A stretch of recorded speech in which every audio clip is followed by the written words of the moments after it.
cars, pig masks, Ronald Reagan, communist, weaponized puppies, ice cream vans, the cavalier use of nuclear weapons,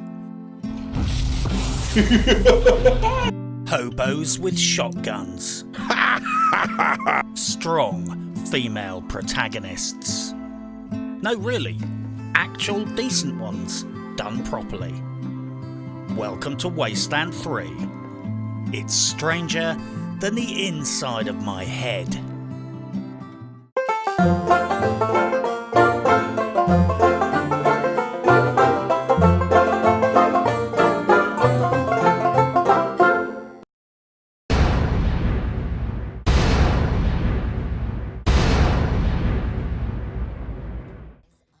Trigger warning. Experienced Wasteland 3 players who watch this video may find some of the gameplay, character builds and tactics presented in this video highly offensive. Games like Wasteland 3 don't come along very often. It's a genuine passion project from Brian Fargo's In Exile Entertainment, building on the commercial success of its predecessor, Wasteland 2, which was funded from a Kickstarter campaign and published by Deep Silver. Incidentally, In Exile proved such an appealing proposition that in 2018 they were acquired by Microsoft Studios, because unlike most AAA developers these days, In Exile Entertainment can actually make a video game that's worth a damn. I need to make it clear right now, I have not mastered this game and its complicated game mechanics. I make no claim whatsoever to be an expert on it.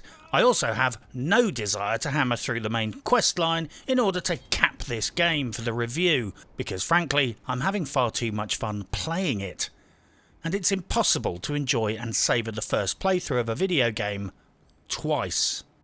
I also have to acknowledge that from watching some of the super build and guide videos on this game, it's very clear that there are people out there with a deep and profound understanding of the combat and game mechanics, vastly superior to my own.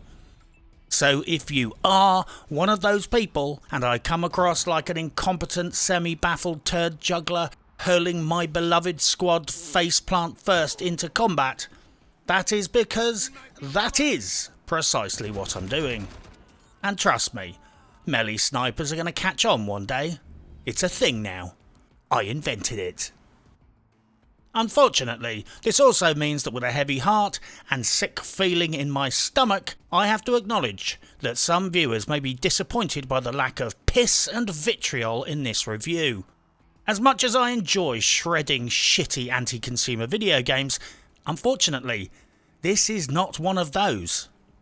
It's a great game, admittedly with some specific flaws, but a worthy offering to the gaming world nevertheless. So if you are only interested in listening to me rail against the injustices of dreadful video games, then I would recommend you go and watch my Last of Us 2 review, because that game right there is a complete pile of fuck, and I can barely contain myself. Then again, could always just wait for my Assassin's Creed Valhalla review, because, you know, Ubisoft CEO Yves Guillemot promised that changes would take place within the company. Which, based on my previous experience with the company, means they will spend tens of millions of dollars on public relations, bully the workers into retracting their complaints, censor the fuck out of the subreddit, and then pump out yet another Assassin's Creed game full of grindy, boring as shite missions and time-saving microtransactions. But I digress. Today, sadly, we are here to discuss a good game. So what is Wasteland 3? Well, it's not a disastrous reskin sports game full of shitty loot boxes and microtransactions that predates on children, exploits gambling addiction, made in a Silicon Valley digital sweatshop which comes in a box designed by a fucking intern. That's for sure. It's a solid game, made with passion, well written, layered with creativity, and sold at a fair price. Or playable on Xbox Game Pass. It's an isometric 3/4 view, real-time RPG adventure game with turn-based combat which basically takes everything good about the old days and removes all the really annoying fuckery that normally makes playing old school games a bit of a fucking chore. It's comfortable and familiar Fallout-esque post-apocalyptia and will be oh so thematically familiar to the fans of the genres. It's a retro-futuristic alternative timeline post-apocalyptic RPG survival action adventure heavily storied game, set in what by any standards could be described as a Fallout-style universe.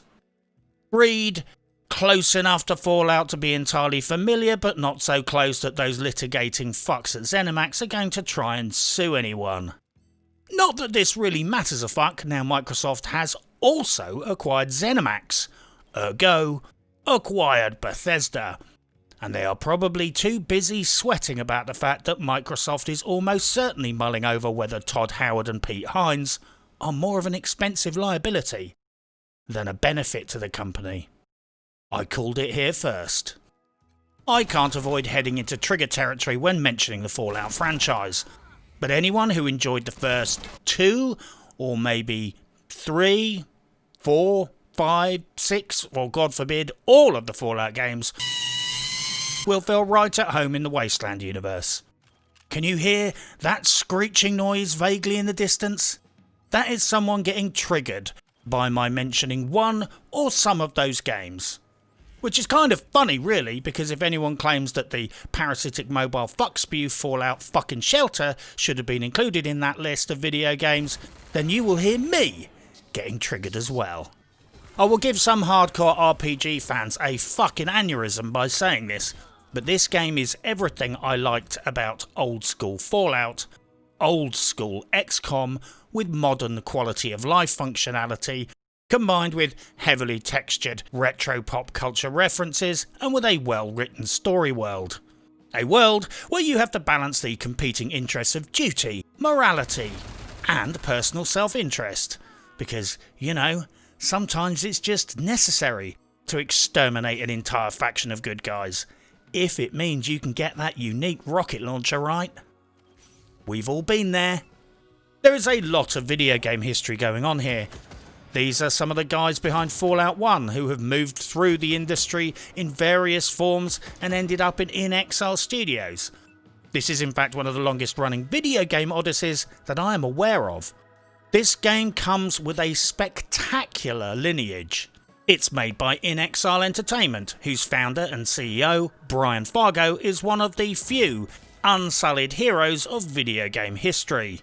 He started out working on games like The Demon's Forge, Tales of the Unknown Volume 1, The Bard's Tale, Wasteland, and went on to produce games like Fallout, Robocop vs the Terminator, Buzz Aldrin's Race into Space, Fallout 2.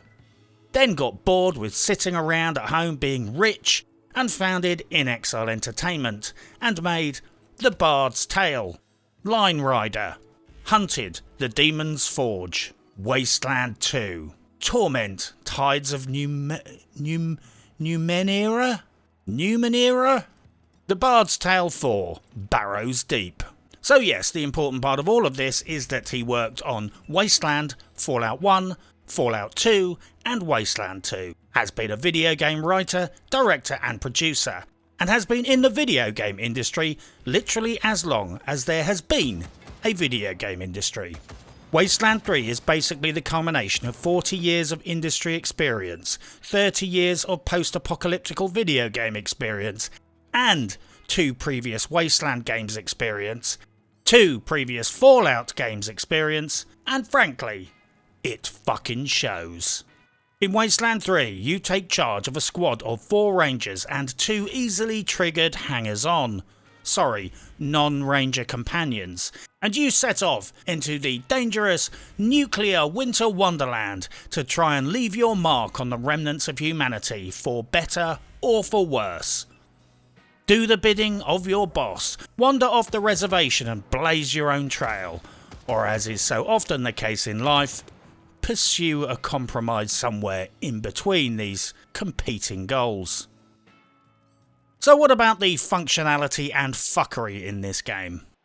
Predictably, being an old school game made by an old school company, this game launches complete at a fixed price with 0 microtransactions, horse fiddling or pedo caches. A finished game for a fixed price. Or should I say, almost finished game.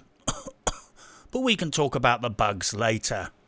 I found the game a little bit puzzling at first, being a real-time RPG with turn-based combat, inventory management and 0 handholding, but it is literally just a case of sticking with it for a few hours until you get the hang of things.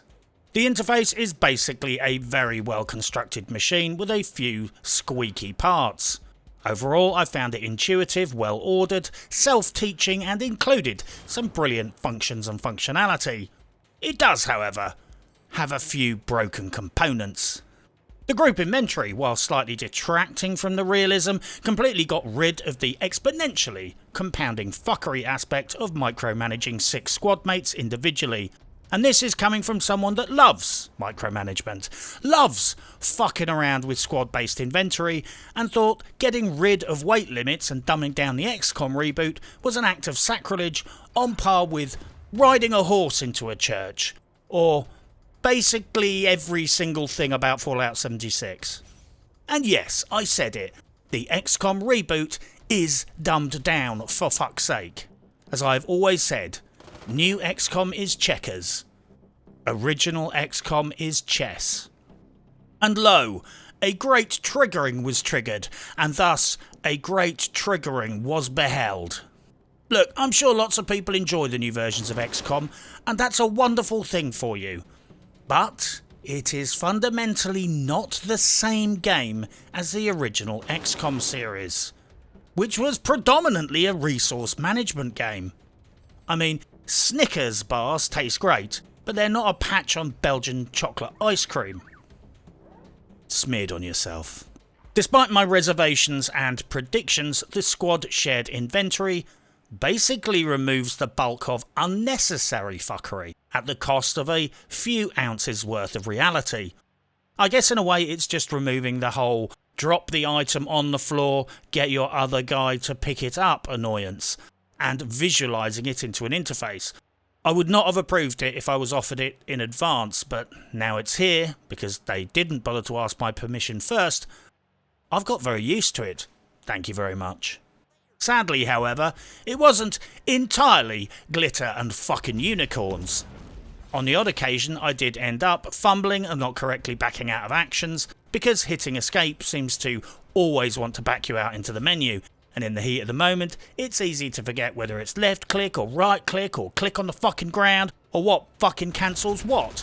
And instead, I found myself doing stupid shit, like clicking on another character, only to have the previous character treat this as my desired target and shoot them immediately in the pie chomper. You know the drill. I will move my character to this spot right. Oh fuck no, I just threw a Molotov cocktail in the middle of my squad like a dumbass. When you fuck this up using your squad sniper, it frequently resulted in a blue on blue man down scenario. Lady down scenario? Person down scenario? Fuckface down scenario? Similarly, I could not find a way to just assign points without windowing out and being asked to confirm. A triviality perhaps, but a confirm button would have been intuitive, as well as sticking to the standard practice of escape equals backup, not drop out to the game menu instantly without cancelling the last command.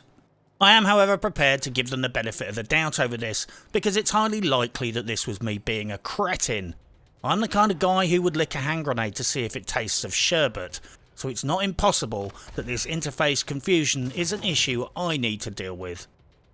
Let's be honest, anyone listening to me gripe about something in a game not working properly, who assumes it's the game and not me fucking it up, frankly hasn't watched many of my previous game reviews. The loading screens are real. And I'm talking bring a porno to read and play some fucking elevator music levels are fucking real.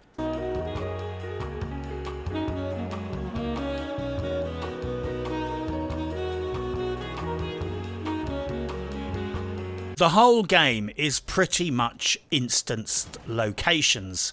Just going into buildings can trigger a minute-long loading screen. It's bearable, but definitely noticeable. If you want to do a quick dash from one place to the next, sometimes you'll find yourself running to a portal, waiting for a loading screen, running to an entrance, waiting for a loading screen, cashing in a quest, waiting for a loading screen, then heading out by waiting for a fucking loading screen. If you are dosed up on caffeine raring to go and it's 10 AM, this will probably wind you up at times.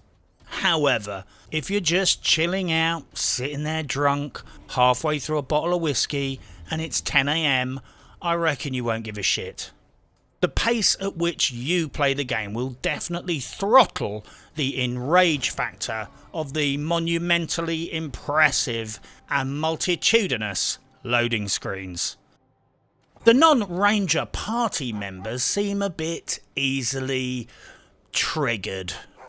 Some of your non-Ranger orbiters didn't seem to give a shit what you did or who you murdered, but some seemed very, very sensitive indeed and destined to be offended by something eventually. With your squad of 4 Rangers, you also get the option to have 2 non-Ranger rando groupies hang out with you, bringing the total squad size to 6 combatants. You can equip, spec and level up those non-Ranger companions. They basically behave like Ranger squad mates with the one exception that they randomly throw their toys out of the fucking pram, have a baby boohoo floor thumping tantrum and then fuck off into the wasteland. Now I am incredibly well versed with the principle in theory. This companion mechanic is as old as the hills. Certain companions get fucked off by certain behaviours and therefore might fuck off and leave you based on morality or faction checks. However, in Wasteland 3 it is sometimes entirely unclear why they do it. Twice I have had 2 non-Ranger companions become Big Red levels of histrionic and quit the group. That has nothing to do with it. Like, I mean, if you... For reasons I do not understand even now, and they did not adequately explain. I'm not sure why killing some murdering rando bandit's gun turret generator should constitute a war crime, but apparently there are cream puffs even in the apocalypse. This could be a trigger point not working properly because of a bug. This could be lack of adequate explanation or prompting. This could be a hardcore mechanic and I need to deal with it. This could be me being a dumb shit and failing, but it felt a little bug-ish. So I'm just going to leave that one there for others to decide. Talking of bugs, regrettably, the fairly significant spectre of bugs looms over this game. Personally, I found it entirely playable and most of my issues could be resolved by reloading from a save point.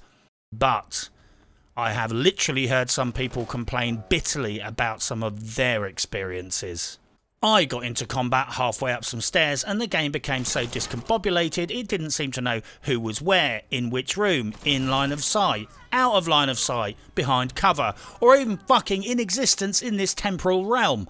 I reloaded and picked another point to fight and that worked out okay. I also encountered a similar glitch when I threw a turret at a room entrance and it decided to ignore all targets until they walked out into the corridor.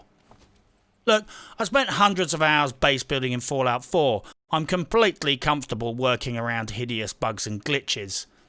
But I'm just saying that they are definitely there. There are bits where you seem to have zero visibility range when standing at the door. But take one step into the room and suddenly your awareness values kick in and the room opens up to you and you can see everything in the room.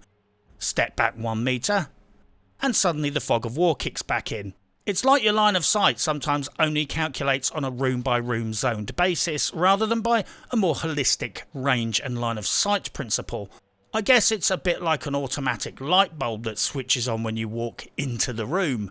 I also don't quite know what the fuck is going on with the ambush mechanics. Actually, that's a lie. I know exactly what's going on. It's called being balked. Frequently when NPCs execute an ambush they seem oblivious to walls or obstacles and merrily drill each other with transdimensional space bullets that exist both within and outside our dimension. Your squad dudes will very merrily snapshot some arse-tard through a wall, no fucks given. To the physical laws that define this universe at least. The save situation is also a little cranky. For logical reasons and no doubt to stop save scumming, you cannot save the game in combat. I would normally say this solution is spot on. However, I did encounter one specific problematic scenario.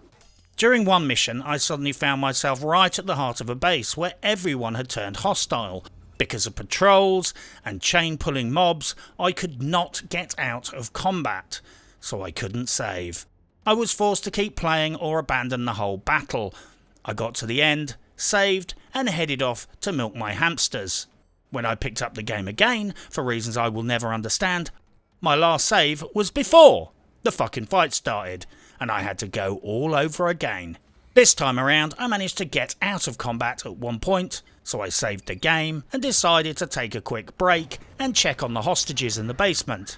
Later that day, I loaded that save, carried on and finished the quest, only to discover that apparently some random companion had despawned when I reloaded the game, which seemingly caused the quest to glitch out and fuck up. So yeah, after nearly 3 hours of play and having completely cleared the same base twice and having completed the quest twice, now I found myself having to start all over again from the beginning. Well, that was a tiny bit demoralising. I guess it was bad luck that all of this fuckery happened on the same quest at the same point in the game, but it did feel like having someone slam your dick in a drawer. And not in a nice way. And they did it twice. And made you wait an hour each time before they did it. My point is, if the game does have quest-breaking bugs, perhaps like other hardcore games, they should offer the concession of save on exit, just so you can take a break if you like. Then again, most battles were admittedly very quick affairs.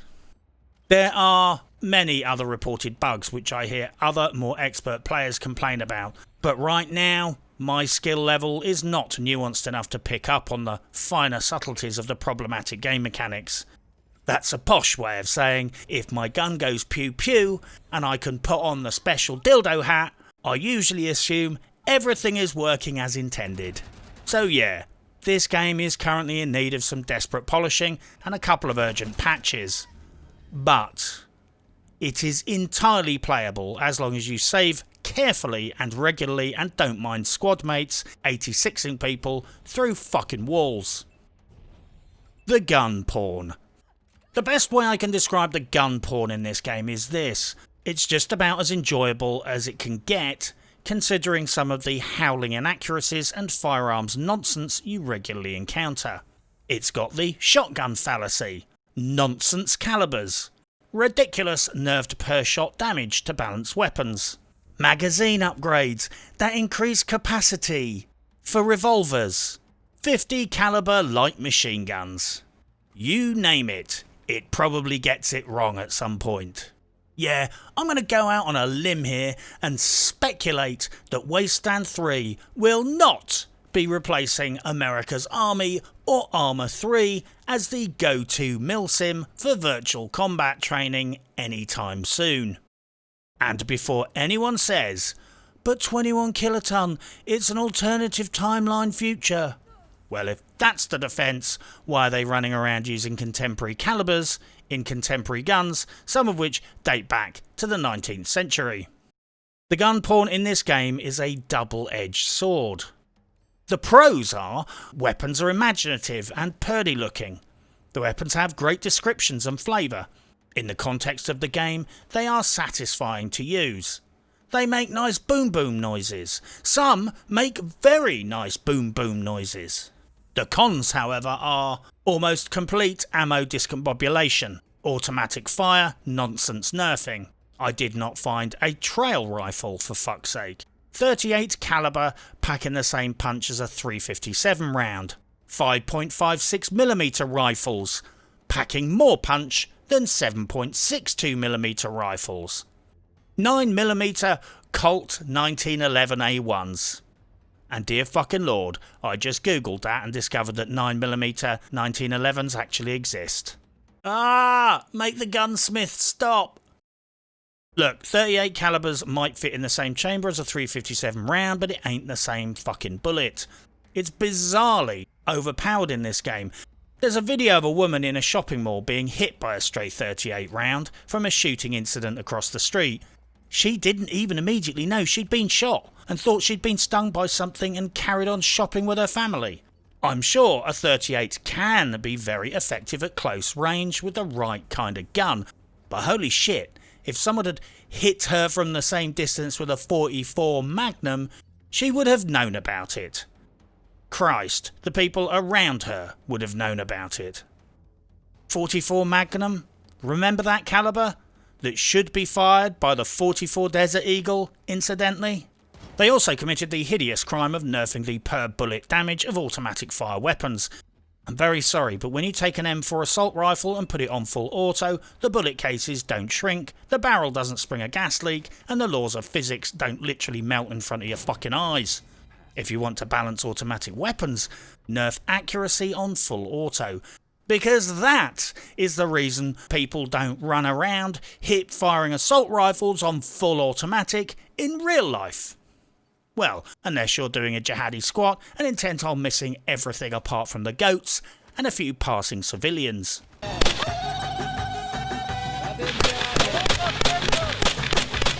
There is a lot of craziness and nonsense with the gun balancing and the basic maths and science behind a lot of the ballistic weapons. I mean, there's a fucking crossbow where you can replace the fucking barrel. Seriously, if you overthink this, you might get upset. On the flip side, they put a lot of effort into the designs, the names, the humour, flavour, and general entertainment value of the weaponry, which is both brilliant and, frankly, a necessary counterpoint. I think ultimately it boils down to the fact that I tended to forgive some of the silliness with the firearms mechanics and balancing because at least the guns had flavour, amusing, well-written tooltips, and clearly a lot of love and thought went into the whole design process. Like many, if not most video games, I honestly think they should have involved a firearms expert and used more elegant solutions for balancing weapons and making them all useful. In real life, where real physics applies, and most video game developers don't appreciate this, strangely, real guns balance themselves. Not kidding. I will repeat this. In real life, real guns balance themselves, and video game developers could do worse than learn from this. That's why all soldiers don't run around packing 50 cal sniper rifles and M240 machine guns. Try using a Barrett 50 cal in close quarters combat. Fire that fucker in a tight corridor and watch your squad mates' ears blow off. Perhaps literally. Try dashing around, carrying an M240 Bravo with 500 rounds of ammunition. That's 25 pounds of gun plus 30 pounds of ammo. You ain't gonna be doing any forward rolls or cartwheels carrying that fucker around. Get a weapons expert. That's an open plea to all game developers. There are better ways to balance weapons. But I think that they just about crawled over the finishing line with their reputations intact simply because of the effort they put in to make the combat enjoyable, the weapon choices meaningful, and the loot interesting. I think I was forgiving of the game's legion firearm sins and errors because it felt a lot like Jagged Alliance, a game which similarly was guilty of many crimes against gun porn, but only received a light sentence with the possibility of parole because overall, as a game combat experience, I was too busy having fun to sit there fuming. All the time at least. So what is my overall take on Wasteland 3? Well, it is without doubt a true spiritual descendant of the Fallout legacy. This game literally has some of the same people working on it that worked on the original Wasteland 1 and Fallout 1, back in the day when gaming PCs were made of Bakelite and you had to let the valves warm up for 15 minutes before activating the hand-cranked starter motor.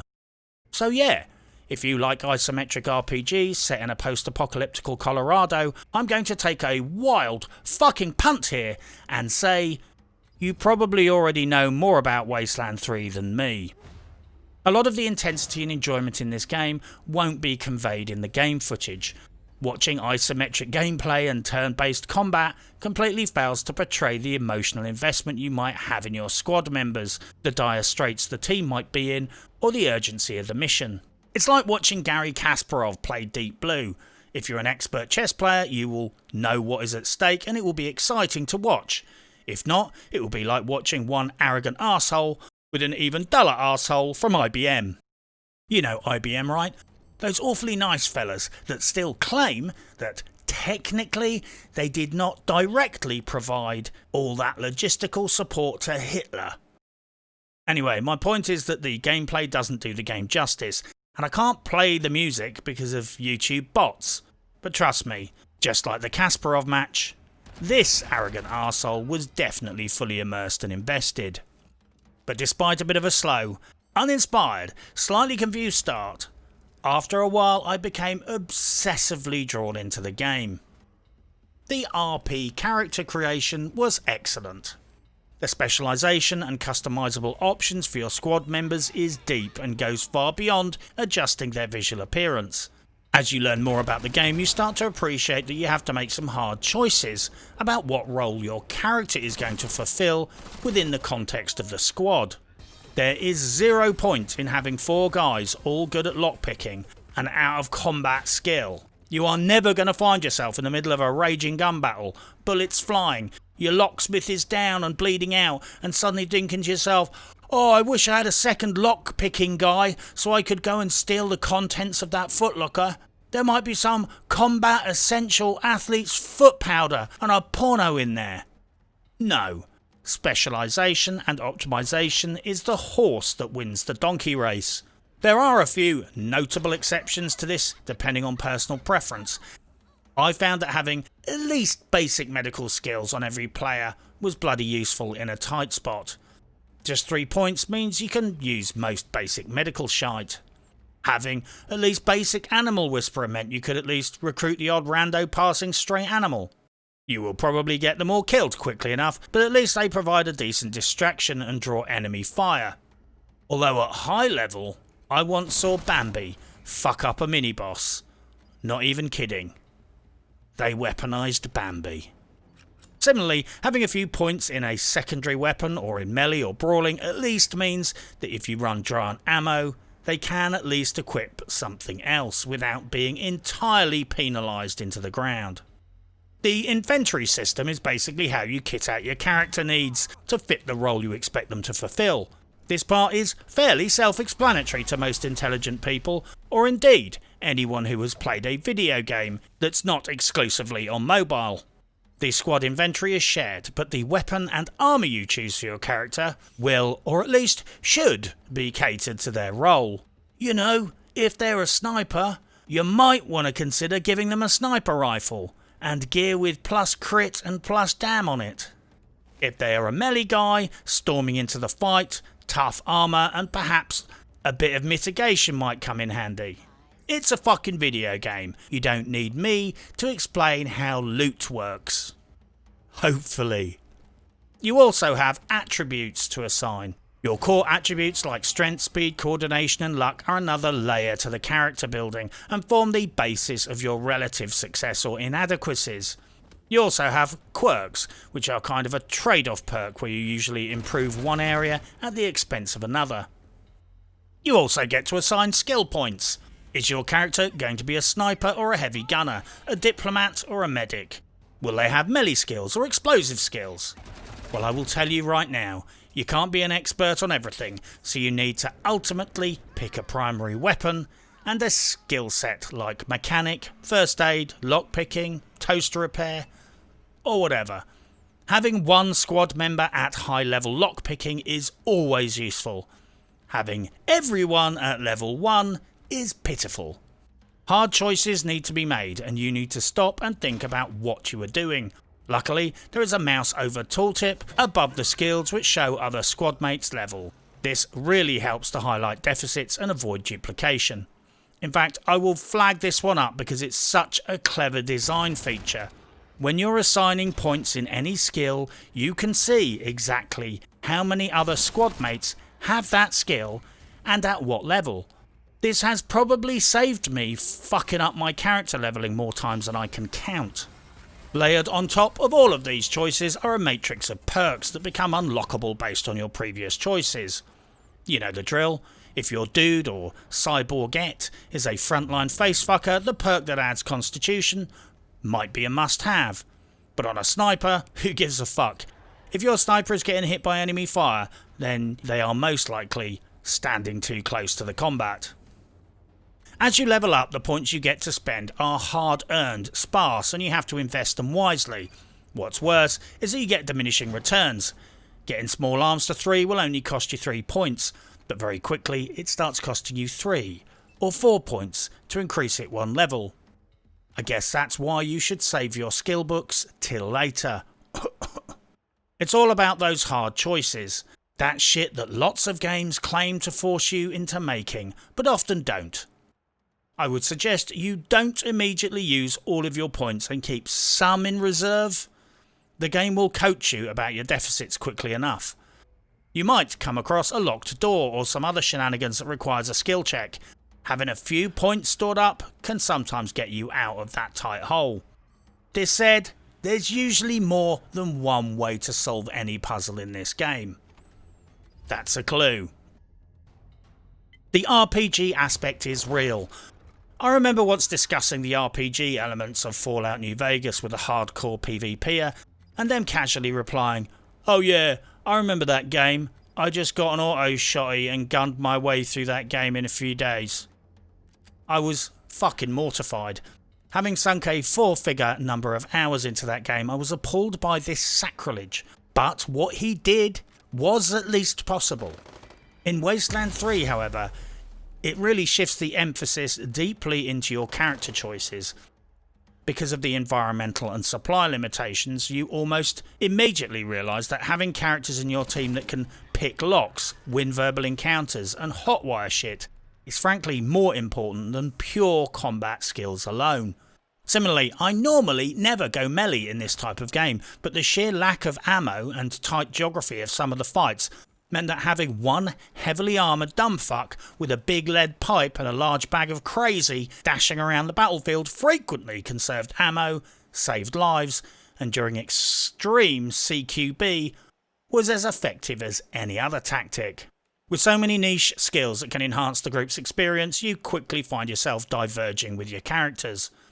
Perhaps a leaderish guy with diverse non-combat skills and the ability to communicate well, a glass cannon sniper who always stays back, high speed, high action point, short range dudes with pistols, SMGs, shotguns who can go in fast and hard, someone with healing skills and just enough weapon skills to be useful, your science guy who can do that science combobulating and nerdatroning, and very importantly, a lock-picking character, because having high lock-picking often means free prizes.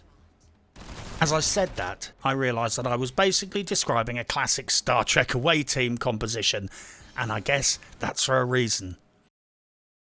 Skill, perks and attribute points are a commodity which is hard earned, and you get diminishing returns.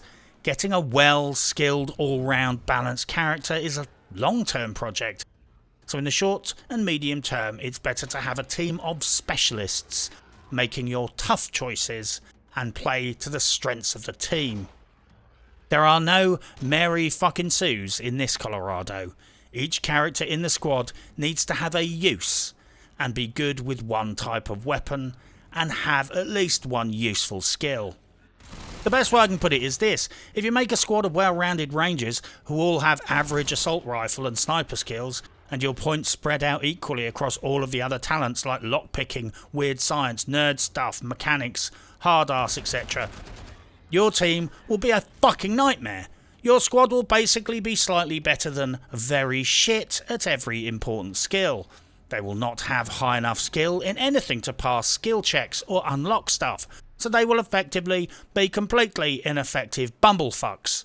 And since the whole squad is only using 2 types of ammo, Most of the time, they will be bumblefucks with no fucking bullets. You might manage to bumblefuck your way through on the normal difficulty, but from what I've seen of the harder levels, things will get much, much harder. You also get given a Ranger HQ.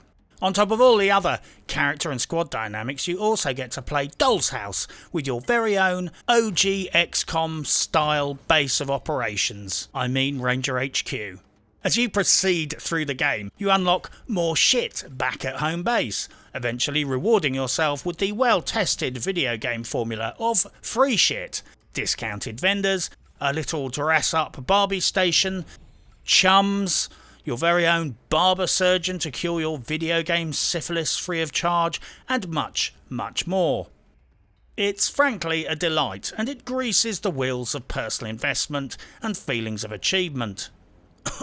You know, a real genuine sense of pride and accomplishment, the sort you can't actually just buy with money from EA. The squad mechanics and base mechanics are further complemented by your little fuck truck of doom, your little ice cream van of death. You gear it up and improve it over time, allowing you to traverse previously inaccessible radioactive parts of the openish world and do more damage in combat.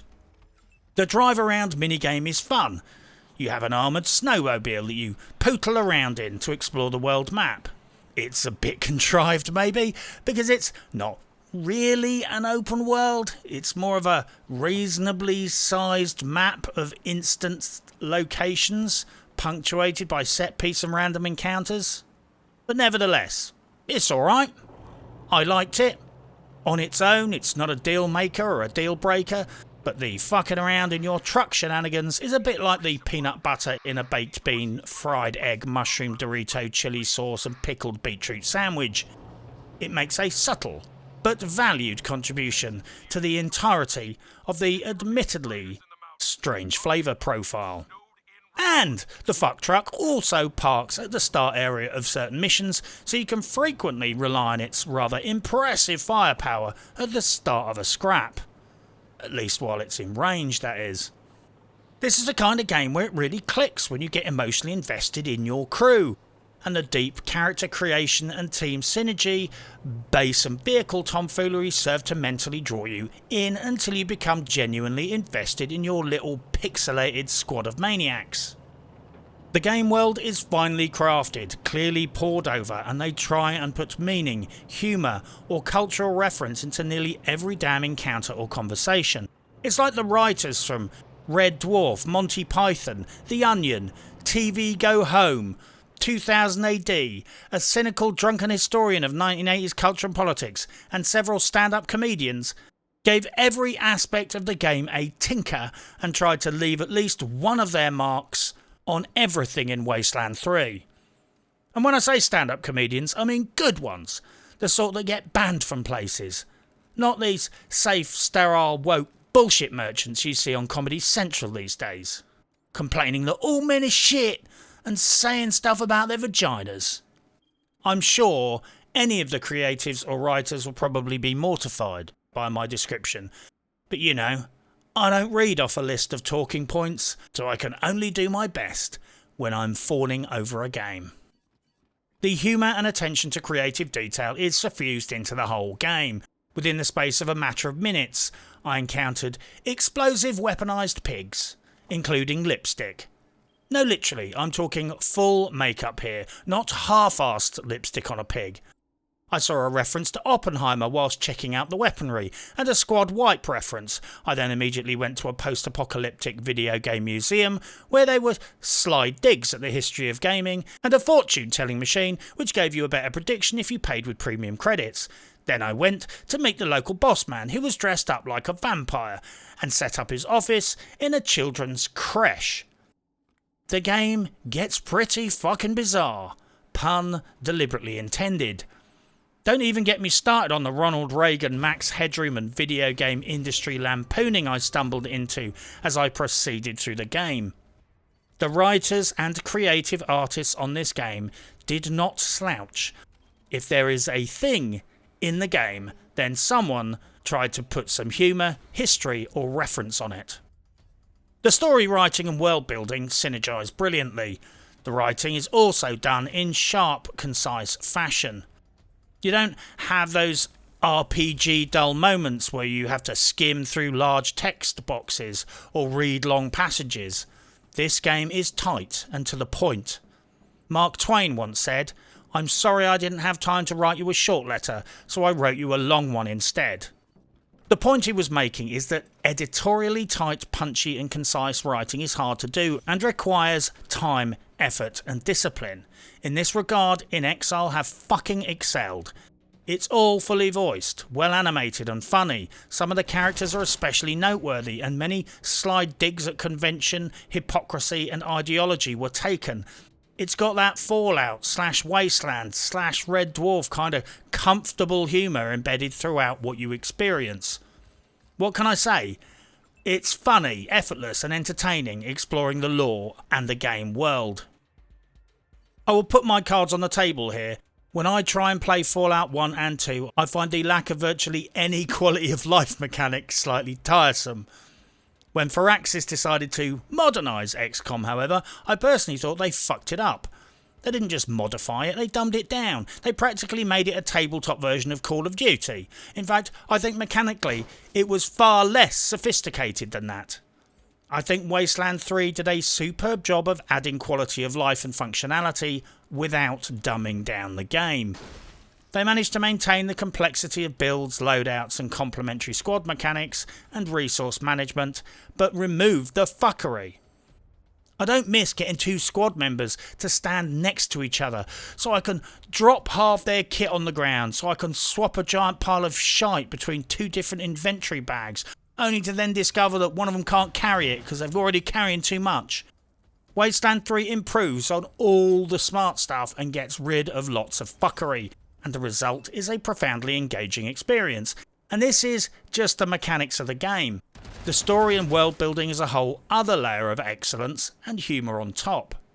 When discussing these kinds of story-driven RPGs, publishers love to bleat on about how your decisions have real consequences. And most of the time, they are totally overselling this shit. I mean, any game with an environment where you do shit has some consequences, for fuck's sake. Otherwise you'd just be standing there doing nothing. Wasteland 3, however, has earned some bragging rights. The choices you make have serious consequences. There are a lot of either or choices which have significant rewards and outcomes, and you have to decide which of two options you pursue. There's only one cake here, and you either eat it or keep it. But you can't do both. Obviously, this means replayability is almost guaranteed here. There are certain awesome things in this game that you might choose to access, and you will find out far too late you blew your chance because of something you did earlier. I would also note that there is a genuine lesson here about making video games, and particularly female characters. Too often these days, wankers try and shoehorn in some kind of horseshit ninth wave feminist point about women good, all men bad. This game has a lesson about strong female protagonists in the current industry climate of Mary Sues, Brie Larsons, and vengeful steroidal mutants. This game shows you how it should be done. The game essentially just gets on with it, with a mix of male and female characters. No mess, no fuss, no big girl power messages pushed up into your grill. When I first met the strong female protagonist, Liberty Buchanan, I literally thought, I don't really want to fuck with her if I can possibly avoid it. And that's how you do it. Have characters, some male, some female, some strong, some weak. Make sure they are all well written, no mess, no fuss. Alien and Alien style. No need for any bullshit or Sarkeesian-esque posturing. Job done. The soundtrack to the game is masterful. Instead of having set-piece soundbites, incidental boilerplate musical breaks, or just plain beeping hammering away at your lizard brain, Wasteland 3 takes its shots carefully and each is well placed.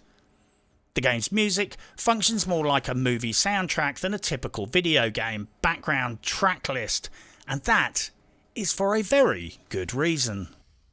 They hired Mary Ramos to be the music supervisor for the game. Mary Ramos worked on such movies as Reality Bites, The Last Seduction, Pulp Fiction, The Wedding Planner, Kill Bill, Inglourious Bastards, and Time Cop. But she was only the assistant on that, so we can let her off, right? Provisionally. When I went through Mary Ramos's biog on IMDb, I kept finding films that I had seen and found myself thinking, fuck, that movie had an amazing soundtrack. In fact, I would go as far as to say I realised that I was actually a fan of Mary Ramos's work without even realising she was a thing.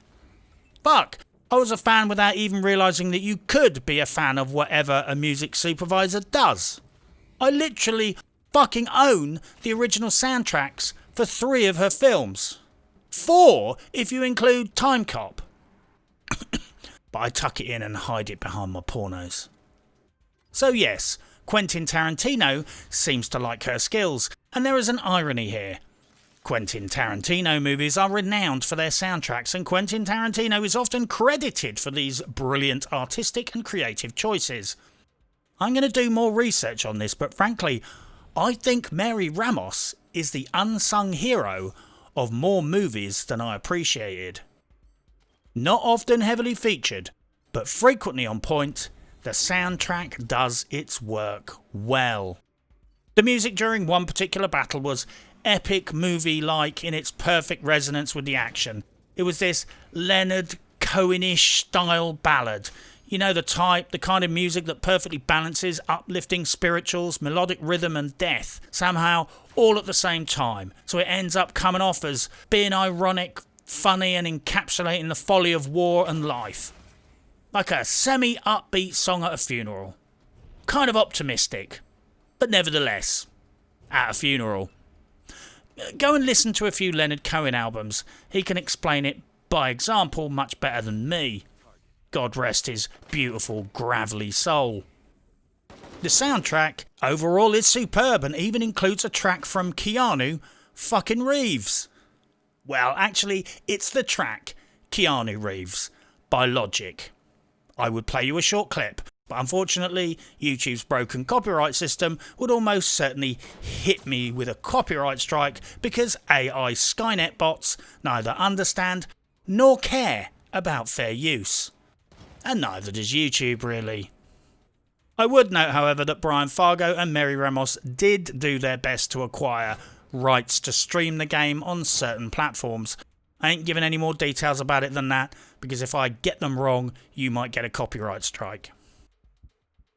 21 kilotons, remedial advice on failing slightly less horribly at Wasteland 3. First off, go and watch some decent guides and stop listening to my dumb arse. Fortunately, this is one of those games that has attracted some really good quality YouTube build guide creators. Even a casual search on YouTube will deliver you to content that will be both helpful and be delivered by someone who is sober and relatively coherent. Seriously, experimenting with the squad composition and character builds gets obsessive real quick. However, since you're here anyway, and you're already listening, why don't I give you some terribly shit advice instead? Your squad is like a little engine. Think of it this way, the sum is greater than its individual parts.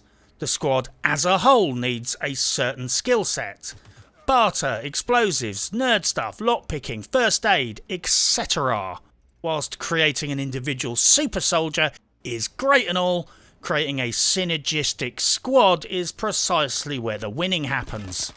Put it this way, if your squad as a group has someone in it that can open those containers and doors to access more loot, someone with high luck to loot the boxes, someone with bartering skills to buy low and sell high, as you proceed through the game, everything you do is a little bit more profitable, and that much less of a drain on your squad's resources.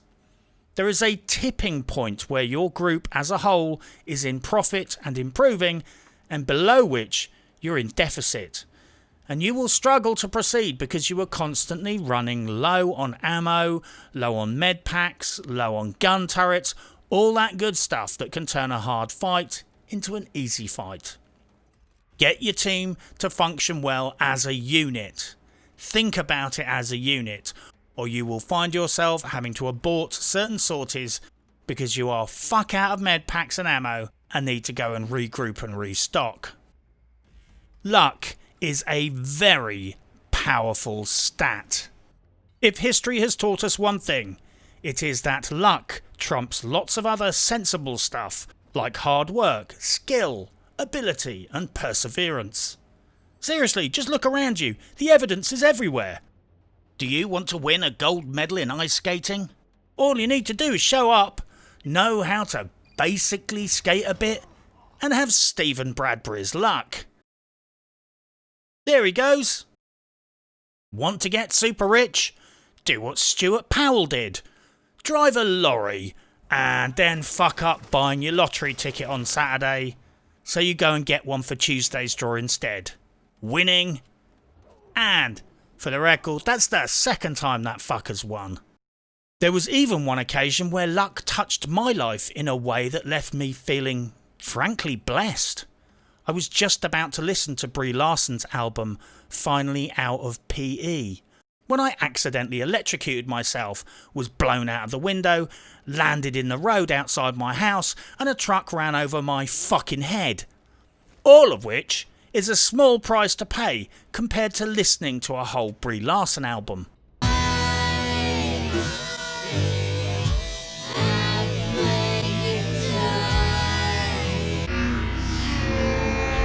My point is, luck is a very powerful stat and constantly helps you out in tight spots. Whether it be a powerful enemy attack missing or you get a completely free attack, luck can be your ever-present friend in this game. Melee characters are worth having. They are high risk, high reward, but they use zero ammo and can do shockingly high DPS. Look at a video about melee characters. They can turn the tide of battle. A sniper is mandatory. Fuck, I'm considering a squad with 2. Why be a hero when you can hide at the back firing very large bullets at incredibly stupid looking faces? Huge crit ambushes, huge range, low ammo consumption. Fighting fair is for fucking idiots. Put up a deck chair at the back of the map, throw some marshmallows on the barbecue and snipe like you mean it.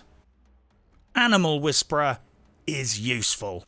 Personally, I'm appalling at keeping my animal companions alive. However, having this skill means that every time you pass a cat, chicken or goat, you can quickly recruit a disposable combat pet.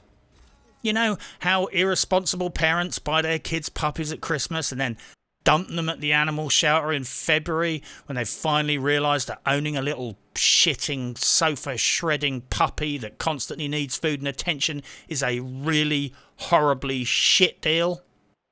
Well, unlike real puppies, you don't have to dump these pets at the shelter. You can throw them into battle, like the little untrained meat puppets of distraction they are. Your Animal Whisperer recruited combat pets will loyally fight for you, and they will fight well. And your fundamental lack of competence will mean they will die long before you get bored of them. Combat pets are free DPS, free meat targets, free debuffs and free buffs for your team. And they have the added bonus that unlike real puppies, these pets usually kill themselves. Learn how the action points work. The turn-based combat is very familiar, and even for a dumbass like me, I started to realise that it's not just about doing everything you can with the points you got right now. With experience, you can learn to work smart, make your move, ambush, heal and practice your running away skills. But the point is, don't just attack until your points run out. Learn how to deploy your actions in the smartest and most efficient way possible. Because shooting that one guy might be fun, but running away towards 2 squad mates set up to ambush is far more fun. Range pull for the win. If you're struggling with the combat, you can do far worse than employ the age-old World of Warcraft technique, a range pull. Find a room or position where you can break immediate line of sight, where your guys can take cover and ambush any motherfucker rushing around the preferable corner into the kill zone at almost max range. Then get your poor pilgrim sniper to go and shoot the closest enemy and aggro the lot of them. Then run your sniper like fucking Billy Ho back to the group and position them at the rear at sniper range, where you toast the marshmallows. Set your guys on ambush every turn and wait for your willing victims to faceplant into the kill zone, where hopefully a volley of ambush fire will immediately greet them. Greet them very hard, and preferably greet them in the face.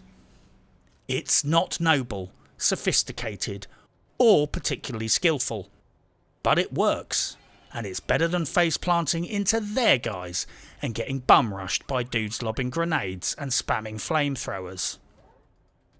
Talking of which, cleanse them with fire. Nothing says "have a shit day" louder than the sound of a Molotov cocktail smashing in front of someone's feet. Since the dawn of humanity, people all over the world have been using fire as a handy and convenient problem-solving tool. Scorched earth policies, bunker clearance, arson. For as long as there's been oxygen, people have been lighting shit on fire, for effect or purely for entertainment. Why deviate from a well-tested and proven strategy? A single or couple of well-placed Molotov cocktails smashed in a choke point will force your enemies to run through fire, damaging them, debuffing them, and completely taking care of any personal grooming requirements they may have for at least a month, perhaps permanently. Fire traps cost little and force the enemy to trade injury to themselves for an opportunity to damage you. It's an easy win. Which also sadly begs the question, why does the AI ignore fire and just run right through it as if it wasn't there? Patch incoming? And just in case you didn't get the memo, having one dedicated healer who can run around the clusterfuck, reviving down squad mates and healing them up, is bloody handy and will help soak the incoming pain of your inevitable failures and fuck-ups. Seriously, I have frequently turned the tide of battle by having one eager healer stumble around, reviving my KO'd squad members, throwing healing darts around like a drunken fairground customer, and generally saving the team. So to wrap this up, I missed the party with Fallout 1 and Fallout 2, and despite being a huge fan of the franchise from Fallout 3 onwards through New Vegas and Fallout 4, I just never managed to play through Fallout 1 and Fallout 2 because they were painful, pre-quality of life video game affairs. Don't hate me for that, but it's just how it was for me. I'm going to keep trying and maybe one day I'll do it, but I'm just being honest. Wasteland 3 somehow manages to take everything awesome about old school video games and pull it together into a coherent package that plays like a modern game. Wasteland 3 was a bit of a slow burner for me. At first I wasn't that into it, but my recommendation is to sit down when you have a solid 3 to 8 hours of quality gaming time, crack a brew and settle in. Once you are through the introduction and the world and its systems start to open up to you, the game becomes both obsessive and wonderfully entertaining. Before I knew it, I found myself watching guide videos, trying to learn about the different builds, theory crafting about how to set up my ideal squad, and that was the point when it occurred to me that I was now officially sold on this game. This kind of game is not to everyone's taste, but if you like these kinds of well-crafted imaginative RPGs, then I reckon you will find this top shelf gear, and it will provide you with many hours of entertainment and a regular supply of chuckles. Sniggers at the very least. Apparently you can beat the game in 30 hours, or you can get hundreds of hours of gameplay out of it by playing at your own pace and playing it more than once. Wasteland 3 is living proof that the classic decent video game is not dead. Fuck, it's proof that the video game, as an honest, creative and artistic endeavour, is alive and fucking kicking ass. The game is available to play for free on Xbox Game Pass, so try it out. Then, if you like it, go and buy the deluxe edition, because the game is worth paying for and the developer is worth supporting. Wasteland 3 is testimony to the fact that there are still people out there in the world trying to make video games which deliver insightful artistic entertainment to gamers, as opposed to using video games as a financial resource delivery system connecting our wallets to their shareholders. And it joins such noble titles as Kingdom Come Deliverance and Frostpunk in the 21 kiloton pantheon of great games. A pantheon that also functions as a gambling hall on Tuesdays and a strip club on Thursdays, but is nevertheless still legally registered as a pantheon. I recruited a drunken hobo with a shotgun. I helped make a porno. I volunteered the hobo to star in the porno. There was a reference to goat fucking. There was a weapon that fired goats out of a mortar. There were weaponised disco bots. Wasteland 3 has a parrot that is even more foul-mouthed and verbally obnoxious than me. You look like a moose. Fuck your face inside out! If that is not a fucking endorsement, then frankly, you are beyond pleasing. But for now, good luck. And happy hunting.